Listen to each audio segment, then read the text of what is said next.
For today's recipe, we're going to take 250 grams of cleaned and washed prawns. I'm then going to take a pan and heat it up.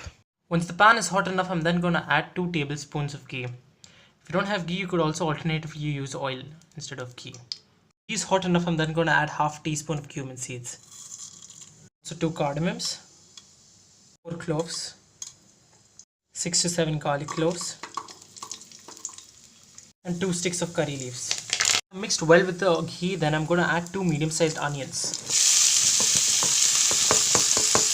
I'm going to mix this really well for a period of good 3 to 4 minutes until the onions become nice and soft. 4 minutes, once the onions have become nice and soft, I'm going to add 1/4 teaspoon of ginger garlic paste.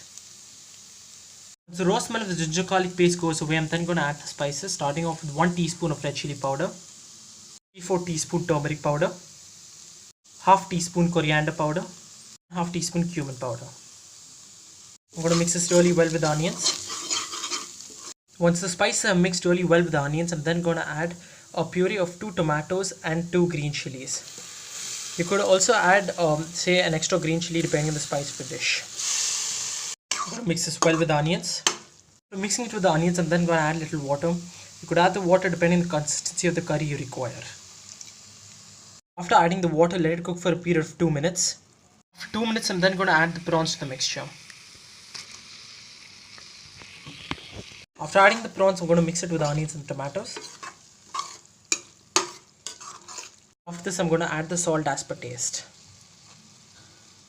Adding the salt, I'm also going to add a few drops of vinegar to it. Cook for 2 minutes. I've now added 1 finely chopped medium-sized capsicum to it. It again depends on your preference whether you want the capsicum in the dish or not. Now I'm going to mix it with the onions and the tomatoes.